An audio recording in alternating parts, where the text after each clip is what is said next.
Hey guys, it's Rob here, and if you were wondering what the heck is going on with Samus's motorcycle, you're gonna get some answers on that in this video. There's some news that has dropped and some information out there on Metroid Prime 4, and we're gonna talk about that, some gameplay details that maybe you didn't know about. So if you're as excited for Metroid Prime 4 as I am, make sure you guys leave a like and of course subscribe for the review, because I will definitely be reviewing that, even if I have to make a couple sacrifices in my Nintendo Switch log to GameStop to get Metroid Prime 4. So Nintendo of Japan has an article that talks about the gameplay of Metroid Prime 4, and they say Metroid Prime 4 Beyond is scheduled for release on December 4th, 2025. Of course, we already know that.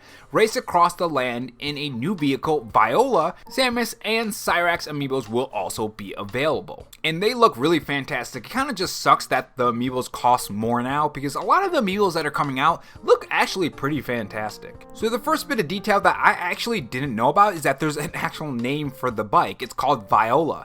So they say Samus acquires a motorbike called the Viola that is equipped with advanced features. So there's going to be some kind of gameplay mechanic connected to this bike, which makes a lot of sense because that was a big thing in the actual game. Now, there are some people who don't like the bike. Some people say that this isn't Metroid Prime gameplay. But to me, just on the cool factor, I think it looked pretty cool. Now, we do actually get some lore and some information on what exactly is going on with this bike. So they say a vehicle invented by the space racer Raman, who once existed on Viola Byuros. I probably butchered that name. Now, they also give us a reason on exactly why this bike exists in Metroid Prime in the first case. They say by riding Viola, you can quickly travel across the vast expanse of the unknown planet Byuros. And that right there makes me wonder if this is actually a more open world game than we initially thought. And if they are going to go that route, at least with some sections of the game, I hope they do actually fill it with stuff that's actually very interesting and fun to do. A lot of times these open world games can fall into traps where they just give you just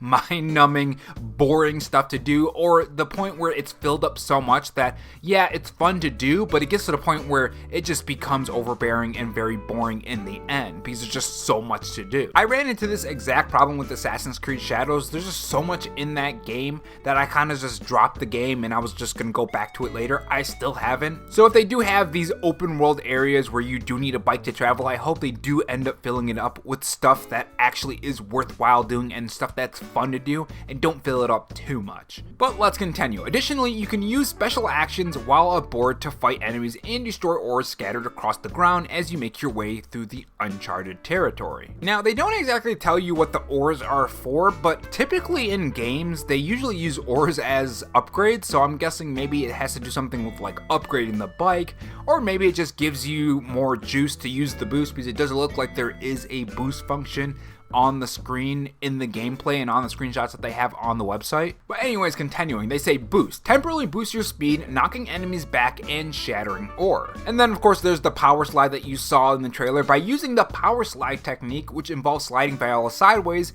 while boosting, you can blow away a wider range of enemies, ores, and other objects. So there is some sort of combat mechanics, which that's another thing we already knew from the trailer, but they're just saying it in this article. Now, one thing that I didn't really see in the trailer, or I don't really remember anyways, is that the fact that the Viola or the bike can shoot projectiles. Again, I haven't really watched the trailer in a while, so I might have just misremembered it, but it says projectile. You can fire projectiles that track targets. The projectiles can lock up to 5 enemies at once, and after attacking the enemies, they can boomerang, or they can return like a boomerang, I mean. So it really does seem like traversal in this game is going to be a lot bigger part than we initially thought, or at least that I thought. I don't know about anyone else. I thought it was just like one of those things where it's like, okay, you're going from the next location to the next one.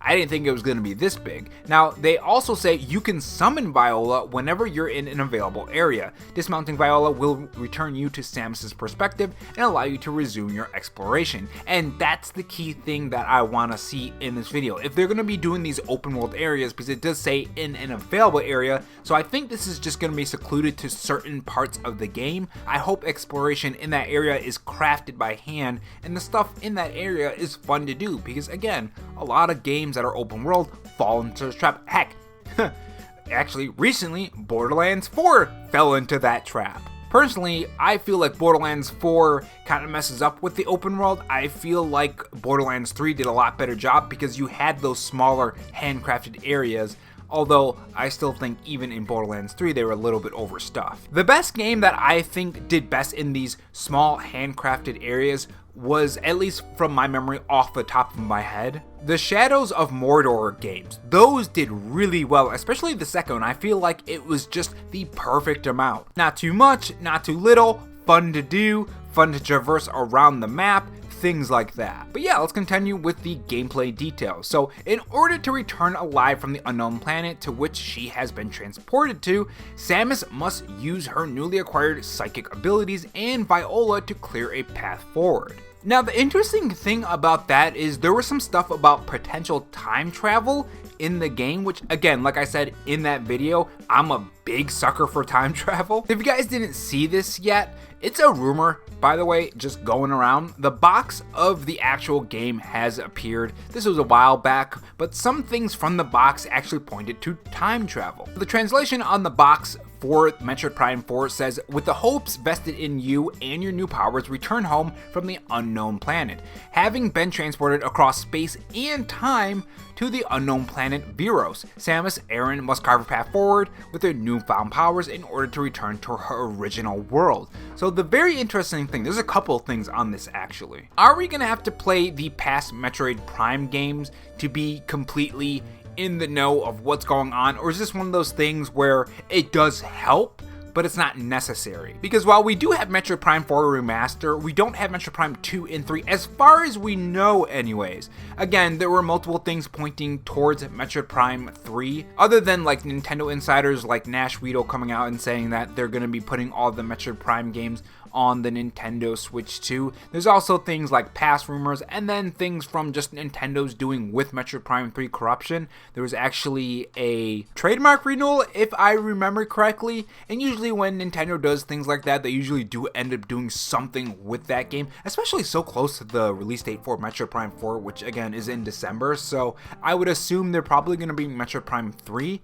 I don't know about 2. I mean, Metroid Prime Hunters was also one thing that was renewed too, and that was on the Nintendo DS, so take that for what you will. We might be getting DS games, we might not, we'll see. But overall, catching people up with past Metroid Prime games, I hope they do that, and it's going to be interesting to see if you do need to know a lot about the past games to be caught up with everything in Metroid Prime 4. Because usually when time travel is in the mix, you do need to know some of the history, or at least it helps with it. Because if it's like a different from the original world, of course you need to know about the original world, right? Moving on to some details about the pre-orders, they do say pre-orders for Metroid Prime 4 and Metroid Prime 4 Beyond for Nintendo Switch 2 editions are currently being accepted at the My Nintendo store. They also highlight that pre-orders will begin at the game's retailer nationwide and online stores as soon as they are ready. And of course, they're probably already by now, I would assume. The part that I do want to mention for people who are buying this game about the upgrade path, because I think a lot of people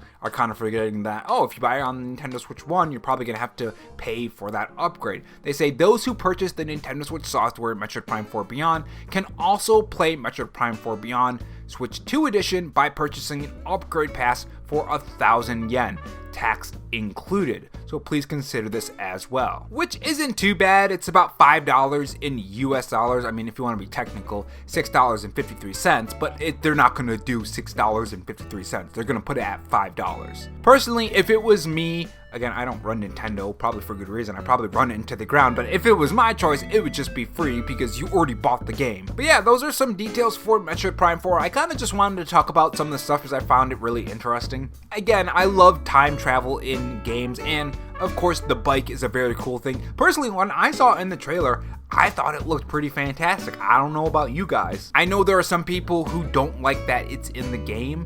Let me know why in the comment section below, because I am struggling to understand why people wouldn't want this in the game. Maybe they just want a more